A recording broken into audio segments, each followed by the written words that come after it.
तो ये वीडियो रहने वाली है UFC 315 की प्रिडिक्शन वीडियो, जहां पर ओवरऑल ये कार्ड इतना अच्छा कार्ड तो नहीं है, ये काफी एवरेज सा कार्ड है। जिधर इस मेन कार्ड में हमें 2 फीमेल फाइट्स देखने को मिलने वाली है और इसके साथ ऐसा कोई भी बिग नेम फाइटर नहीं है जो इस कार्ड को बहुत बड़ा बना सकता है। तो इसीलिए ये ओवरऑल कार्ड एक ज्यादा बड़ा कार्ड तो नहीं है, बट जैसे कि मैं काफी टाइम से बोलता आ रहा हूं कि यहाँ पर main event fight Bilal Muhammad और जैक डेला मेडिलेना ये बहुत इंपॉर्टेंट फाइट है, क्योंकि इसी फाइट के ऊपर पूरा लाइट वेट डिवीजन का future as well as lightweight champion Islam Makhachev का क्या फ्यूचर रहता है, ये सब मेन इवेंट के रिजल्ट के ऊपर डिपेंड करता है। तो इसीलिए मैं बहुत ज्यादा एक्साइटेड हूं इस मेन इवेंट को देखने के लिए। और मे भी ऐसा हो जाए कि इतना बड़ा कार्ड तो नहीं है, बट बहुत ज्यादा हमें यहाँ पर फिनिशेस देखने को मिले। तो होपिंग फॉर द बेस्ट और अब प्रिडिक्शंस को स्टार्ट करें। तो चैप्टर्स को मैंने ऐड कर दिया है, जिसको भी किसी फाइट के बारे में देखना है वो डायरेक्टली स्किप कर सकता है। जहां पर प्रिडिक्शन को स्टार्ट करते हैं मेन इवेंट की पहली फाइट से, जो होने वाली है lightweight division fighters Benoit Saint Denis versus Kyle Prepolec के बीच में।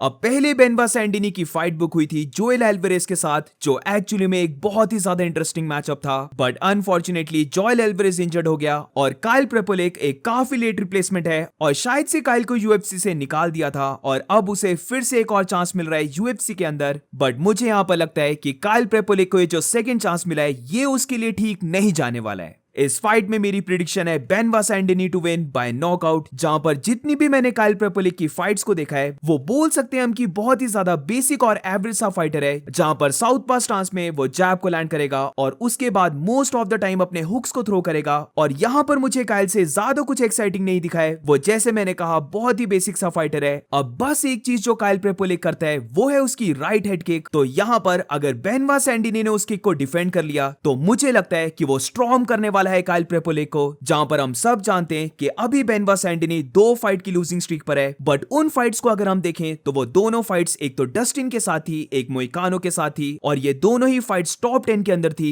बट उससे पहले अगर हम बेनवा सैंडिनी को देखते हैं तो आउटसाइड ऑफ टॉप 10 वो लिटरली एक गॉड ऑफ वॉर बना हुआ था। वो अपने हर एक ओपोनेंट को फिनिश कर रहा था और वंस अगेन मुझे लगता है कि वो यहां पर यही करने वाला है। बेनवा सैंडिनी की अगर हम फाइटिंग को देखते हैं तो जो वो अपने पंचेस या फिर बॉडी किक्स को थ्रो करता है, हमेशा ऐसा लगता है कि वो अपने ओपोनेंट को नॉकआउट कर देगा। वो बहुत ज्यादा पावर से अपनी स्ट्राइक्स को लैंड करता है और क्योंकि काइल प्रेपोलिक एक टॉप रैंक फाइटर नहीं है तो मुझे लगता है कि वो इन स्ट्राइक्स को डिफेंड नहीं कर पाएगा। जहां पर अल्टीमेटली मेरी प्रिडिक्शन है Benoit Saint Denis to win by round 1 या फिर राउंड 2 नॉकआउट। और अब moving on to the next fight, तो कुछ लोगों के लिए मे बी ये फाइट हो सकती है सबसे इंपॉर्टेंट फाइट, जिधर farmer champion Alexa Grasso fight करने वाली है नटालिया सिल्वा के साथ। अब प्रिडिक्शन देने से पहले एक चीज मैं कवर करना चाहता हूं कि मे बी यहां पर फैंस थोड़े से कंफ्यूज हो जाएं, क्योंकि यहां पर बस एक फाइटर क्यूट नहीं है बल्कि दोनों ही फाइटर्स क्यूट हैं। तो इसीलिए मैं यहां पर 2200 की प्रिडिक्शन नहीं दे रहा हूं, बल्कि एक्चुअल स्किल्स पे अगर बात करें तो मैं यहां पर जाने वाला हूं Alexa Grasso to win by unanimous decision.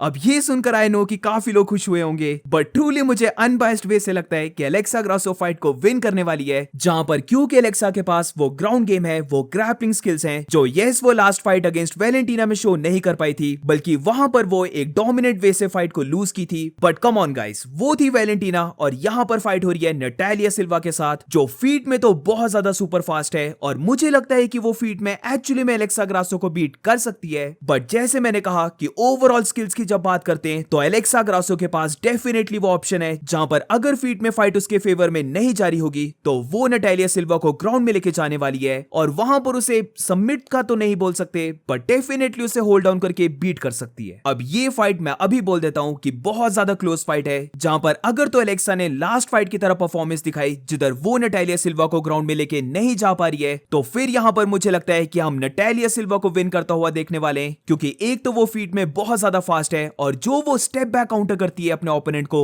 वो भी बहुत अच्छा है। और अगर हम उसकी फाइट को देखें तो जब भी नटालिया सिल्वा अपने ओपोनेंट को हल्का सा भी हर्ट करती है तो वो वहां पर अपनी किक्स होगी, अपने पंच कॉम्बिनेशंस, इनको बहुत ज्यादा थ्रो करती है और इससे एलेक्सा ग्रासो बीट हो सकती है। क्योंकि एलेक्सा ग्रासो की अगर हम स्ट्राइकिंग को देखें तो यस वो एक मैक्सिकन है तो ऑब्वियसली उसके पास बहुत ज्यादा पावर है, बट जब स्पीड की बात आती है, कॉम्बिनेशन ऑफ पंचेस की बात आती है, तो एलेक्सा ग्रासो यहां पर थोड़ी सी लैक करती है। जिधर वो ज्यादा फास्ट फाइटर्स में से से नहीं है, वो अपने जैब के बाद लेफ्ट स्ट्रेट पंच को थ्रो करती है, बट इसके अलावा ज्यादा पंच कॉम्बिनेशंस को देखना ये एलेक्सा ग्रासो से नहीं दिखता है। तो इसीलिए मैं जा तो रहा हूं एलेक्सा ग्रासो के साथ, बट ये फाइट बहुत ज्यादा क्लोज है और यहां पर एलेक्सा को विन लेने के लिए उसे फाइट को ग्राउंड में लेके जाना होगा। तो अल्टीमेटली मेरी प्रेडिक्शन है Alexa Grasso to win by unanimous या फिर maybe split decision, but अगर एलेक्सा फाइट को ग्राउंड में लेके जाती है तो उसके विन करने के चांसेस ज्यादा हैं। और अब moving on to the next fight, तो ये फाइट बहुत अंडररेटेड फाइट है इस पूरे मेन कार्ड की, जहां पर वंस अगेन हम गोट को देखेंगे फाइट करता हुआ, यानी कि ये फाइट होने वाली है बैंटवेट डिवीजन फाइटर्स होसे आल्डो वर्सेस एमन ज़हाबी के बीच में। अब ऑन पेपर अगर हम इस फाइट को देखते हैं तो ऐसा लगता है कि होसे आल्डो एमन ज़हाबी को डोमिनेट करने वाला है, बट अब हर किसी फैन को और होसे आल्डो के हर किसी ओपोनेंट को भी ये चीज पता लग चुकी है कि अगर होसे आल्डो को बीट करना है तो उसके ऊपर टेक डाउन्स को स्पैम करते रहो, उसे केज के साइड होल्ड करके रखो और इजीली ओपोनेंट फाइट को विन कर सकता है, क्योंकि ये होसे आल्डो की बहुत बड़ी वीकनेस है कि उसे जब भी कोई केज के साइड होल्ड करता है या फिर उसे टेक डाउन करने की ट्राई करता है तो वहां पर आल्डो टेक डाउन डिफेंस तो बहुत अच्छा दिखाता है, बट उसके अलावा वो कुछ करता ही नहीं है, वो बस वहां पर खड़े रहता है। और ये चीज हम उसकी मिराब की फाइट में देख चुके हैं, जोनाथन मार्टिनेज की फाइट में देख चुके हैं, और लास्ट फाइट जहां पर रॉबरी हुई थी यानी कि मारियो बटिस्टा की फाइट में, वहां पर भी हम देख चुके हैं कि अगर होसे आल्डो को बीट करना है तो उसके ऊपर बस टेक डाउन्स को स्पैम करते रहो। बट इसी के साथ ये फाइट यहां पर होसे आल्डो को बहुत ज्यादा रिलीफ देती है, क्योंकि अगर हम एमन ज़हाबी के फाइटिंग स्टाइल को देखें तो वो एक वैसा फाइटर नहीं है जो बार बार टेक डाउन्स को स्पैम करेगा, वो रिलेटिवली बाकी बैंटवेट फाइटर से एक काफी स्लो फाइटर है। अब उसके पास वन पंच पावर डेफिनेटली हो सकती है जहां पर वो होसे आल्डो को कैच करके उसे नॉकआउट कर दे, बट मुझे ऐसा बहुत कम होता हुआ दिख रहा है कि एमन ज़हाबी होसे आल्डो को होल्ड कर सकता है केज के साइड। तो अगर होसे आल्डो को तुम केज के साइड होल्ड नहीं कर पाए तो फिर मुझे लगता है कि होसे आल्डो को बीट करना बहुत मुश्किल है, और इसीलिए यहां पर मेरी प्रेडिक्शन है Jose Aldo to win by unanimous decision. Aiemann Zahabi size में डेफिनेटली ज्यादा बड़ा है, बट जब रीच की बात आती है तो रीच की एडवांटेज होसे आल्डो के पास ज्यादा है, उसके पास पूरी बैंटवेट डिवीजन में one of the best leg kicks हैं, तो वो यहां पर डेफिनेटली उनको थ्रो करने वाला है। एंड वी नो कि होसे आल्डो जब अपने पंच कॉम्बिनेशंस को थ्रो करता है, जिधर वो अपने पंच कॉम्बिनेशन को एंड करता है बॉडी शॉट से या फिर बॉडी हुक से, वो बहुत ज्यादा इंसेन होता है देखना। और यहां पर क्योंकि एमन ज़हाबी एक स्लो फाइटर है, वो काफी बेसिक सा फाइटर है जो ज्यादा कुछ एक्स्ट्रा ऑर्डिनरी नहीं करता है, वो अपने ओपोनेंट को होल्ड करेगा, उसके साथ क्लिंच करके थोड़ी सी डर्टी बॉक्सिंग करने की ट्राई करेगा, वो ओवरहैंड पंचेस को थ्रो करता है, जैब को थ्रो करता है, बट कुछ भी ऐसा सिग्निफिकेंट नहीं है जो मैं यहां पर तुम्हें बता सकूं कि ये एमन ज़हाबी बहुत ज्यादा यूनिक करता है। तो काफी बेसिक सा फाइटर, बट एक चीज यहां पर हमें याद रखनी होगी कि एमन ज़हाबी के कॉर्नर में उसका ब्रदर और एक अनदर गोट जॉर्ज सेंट पियर रहने वाला है, तो मे बी यहां पर एमन ज़हाबी थोड़ी सी बेटर फाइट करे, बट ओवरऑल होसे आल्डो की पंचिंग स्पीड, उसके बॉडी शॉट्स, उसकी लेग किक्स, उसका डिस्टेंस मैनेजमेंट एंड ऑल्सो उसका टेक डाउन डिफेंस, हर कुछ एमन ज़हाबी से बहुत बेटर है। इसके ऊपर से होसे आल्डो अब 38 इयर्स का हो चुका है, बट स्टिल लगता है कि होसे आल्डो टॉप बैंटवेट फाइटर्स के साथ फाइट कर सकता है, वो यहां पर स्टे कर सकता है, और इसीलिए अल्टीमेटली मेरी प्रेडिक्शन है Jose Aldo to win by unanimous decision. और अब इस कार्ड की को मेन इवेंट के ऊपर चलते हैं, जहां पर ये होने वाली है women's flyweight fighters Valentina Shevchenko versus Manon Fiorot के बीच में। मैंने जब ऑड्स को देखा तो मैं शॉक हो चुका हूं, क्योंकि ऑड्स के अकॉर्डिंग वैलेंटीना यहां पर अंडरडॉग है और मैनन फ्योरिट एक फेवरेट है वैलेंटीना को बीट करने के लिए। मैं तो इन ऑड्स से डेफिनेटली बहुत ज्यादा डिसएग्री करता हूं, क्योंकि मेरी ओपिनियन में वैलेंटीना मैनन फ्योरिट को स्मोक करने वाली है, जहां पर मुझे लगता है कि वो फाइट को तो विन करने वाली है, बट वो मे बी यहां पर मैनन फ्योरिट को फिनिश भी कर दे। ज्यादा कुछ इस फाइट में एक्सप्लेन करने को है नहीं, यहां पर मैनन फ्योरिट एक चीज को बार बार करती है और वो है उसके स्ट्रेट पंचेस, जहां पर बहुत बार वो अपनी फाइट्स को विन करती है इन्हीं स्ट्रेट पंचेस से। बट इसी के साथ एरन ब्लैंचफील्ड की फाइट या फिर रोज नामेयोनिस की फाइट, यहां पर दोनों बार हम देख चुके हैं कि मैनन फ्योरिट का जो स्टैमिना है वो इतना ग्रेट नहीं है, वो डेफिनेटली राउंड 3 ऑनवर्ड्स थोड़ी सी स्लो होने लग पड़ती है, और ये वैलेंटीना के अगेंस्ट बहुत ही डेंजरस चीज होगी, जहां पर मुझे लगता है अगर मैनन फ्योरिट को विन करना है तो उसे पहले 2 राउंड्स या फिर मे बी पहले 3 राउंड्स में वैलेंटीना को नॉकआउट करना होगा। बट ये चीज मैं हाईली डाउट करता हूं, और अगर वो ऐसा नहीं कर पाई तो वैलेंटीना इस पूरी फाइट को कंट्रोल करने वाली है और मे बी वो लेटर राउंड्स में फाइट को फिनिश कर दे। वैलेंटीना के पास बहुत ज्यादा फास्ट किक्स हैं, उसके पंचेस भी काफी फास्ट हैं, जो फॉर श्योर मैनन फ्योरिट की जो पंचिंग स्पीड है उसे टक्कर दे सकते हैं। बट एक चीज यहां पर वैलेंटीना जो एक्स्ट्रा करती है वो है उसकी ग्राउंड गेम, जहां पर अगर तो वो मैनन फ्योरिट को जल्दी ग्राउंड में लेके चलेगी, जैसे कि वो एलेक्सा ग्रासो को लेके गई थी, तो फिर मैनन फ्योरिट और भी जल्दी कैश आउट होने वाली है, और तब तो ये फाइट मुझे लगता है वैलेंटीना डोमिनेट करेगी। तो अल्टीमेटली मुझे लगता है कि एक बार वैलेंटीना फिर से विन करने वाली है, वो फिर से बताने वाली है कि क्यों वो इस डिवीजन की वन ऑफ द गोट्स है। और देयरफॉर मेरी प्रेडिक्शन है Valentina Shevchenko to win by round 4 या फिर राउंड 5 नॉकआउट। और मूविंग ऑन, तो अब बात करते हैं मेन इवेंट फाइट के बारे में, जहां पर ये फाइट होने वाली है welterweight division fighters Belal Muhammad versus Jack Della Maddalena के बीच में। तो जैसे मैंने स्टार्टिंग में कहा कि ये फाइट बहुत ज्यादा इंपॉर्टेंट फाइट है। यहाँ पर इस्लाम महाचेव का क्या फ्यूचर रहता है, पूरी लाइट वेट डिवीजन कैसे रोल आउट करती है, ये सब डिपेंड करता है कि बिलाल मोहम्मद विन करेगा या फिर जेडीएम विन करेगा। और एक चीज मैं यहाँ पर अब नोटिस कर रहा हूँ जो थोड़ी सी फनी भी है, कि जो लोग बिलाल मोहम्मद को लाइक नहीं भी करते हैं वो भी यहाँ पर चीयर कर रहे हैं कि बिलाल मोहम्मद फाइट को विन करे, क्योंकि हर कोई सुपर फाइट को देखना चाहता है जो हो सकती है लाइट वेट डिवीजन में, जहां पर इस्लाम महाचेव और इलिया टुपुरिया फाइट कर सकते हैं अगर बिलाल मोहम्मद फाइट को विन कर जाता है। तो इसीलिए मैंने नोटिस किया है कि काफी लोग बिलाल मोहम्मद के साइड हैं। बट एनीवेज, अब फाइट की बात कर लेते हैं। अब ये फाइट मुझे लगता है एक बहुत ट्रिकी फाइट है, जहां पर वी नो कि बिलाल मोहम्मद यहां पर ग्रैपलिंग करने वाला है, वो रेसलिंग करके जेडीएम को ग्राउंड में लेके जाने वाला है। और ये चीज मुझे लगता है कि होके रहेगी, यानी कि जेडीएम बिलाल मोहम्मद के हर एक टेकडाउन को डिफेंड नहीं कर पाएगा।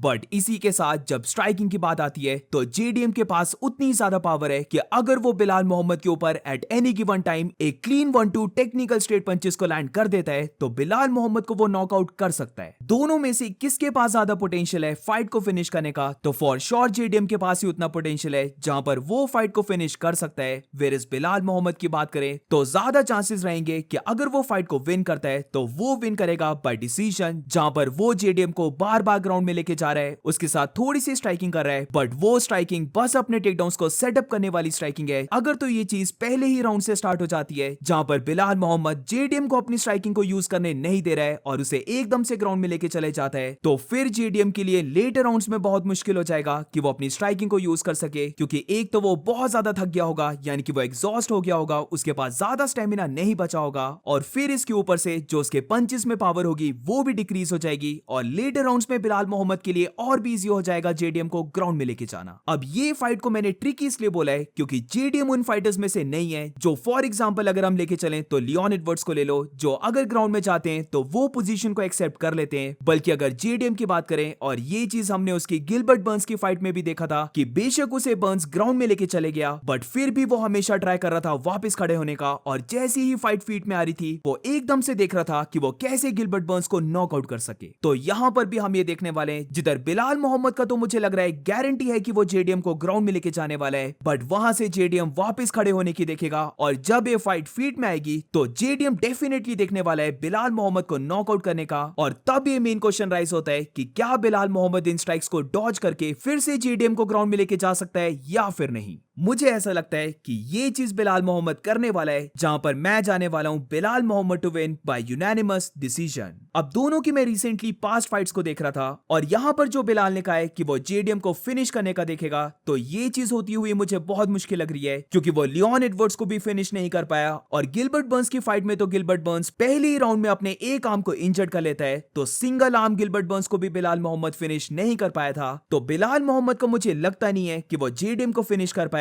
वेरस यही चीज जब हम जेडीएम की देखते हैं, तो जेडीएम ने भी जब ग्रैपलर्स की बात आती है तो उनके अगेंस्ट स्ट्रगल किया है, जहां पर प्योर एग्जांपल गिलबर्ट बर्न्स है, जिधर जब भी फाइट ग्राउंड में जा रही थी एंड ओवरऑल भी फाइट को देखें तो गिलबर्ट बर्न्स फाइट को विन कर रहा था, अंटिल लास्ट राउंड में जेडीएम ने वो नी को लैंड करके गिलबर्ट बर्न्स को नॉकआउट किया था। ऑल्सो इसके साथ केविन हॉलैंड के साथ जेडीएम की थोड़ी सी क्लोज फाइट गई थी। और जब हम बात करते हैं बैसिल हाफिज की, तो उस फाइट ने तो सबको शॉक कर दिया था, जहां पर जेडीएम फाइट को बस एक स्प्लिट डिसीजन से विन करता है, जो बहुत ज्यादा क्लोज फाइट थी, और वहां पर भी जेडीएम ने काफी स्ट्रगल किया था जब बैसिल हाफिज उसे ग्राउंड में लेके जा रहा था। अब डेफिनेटली बिलाल मोहम्मद थोड़ा सा ओल्ड साइड में जाने लग पड़ा है, जहां पर वो 36 या फिर 37 इयर्स का है। इस फाइट में उसके पास साइज और रीच की भी डिसएडवांटेज रहने वाली है, बट मुझे ऐसा लगता है कि बिलाल मोहम्मद की जो प्राइम है वो लेटर ईयर्स में आई हुई है, और इसीलिए ना तो हमने उसे गैस आउट होता हुआ देखा है, उसकी चिन भी इतनी ज्यादा वीक नहीं लग रही है जहां पर वो वन पंच से ही नॉकआउट हो जाए। और रही बात पावर की, तो डेफिनेटली ग्रैपलिंग करते हुए उसके पास पावर भी काफी है, वो फॉर श्योर जेडीएम को बार बार ग्राउंड में लेके जा सकता है। तो इसीलिए ओवरऑल मैं यहां पर पिक करने वाला हूं Bilal Muhammad to win by unanimous decision. And that's it guys, ये थी पूरी prediction video. Do let me know in the comments कि इस पूरे मेन कार्ड में तुम्हारी क्या पिक्स रहने वाली है, तुम्हारे अकॉर्डिंग कौन से फाइटर्स यहां पर विन करेंगे। डू लेट मी नो, और अगर तुम्हें वीडियो अच्छी लगी हो तो please make sure to like subscribe. मिलते हैं नेक्स्ट वीडियो में।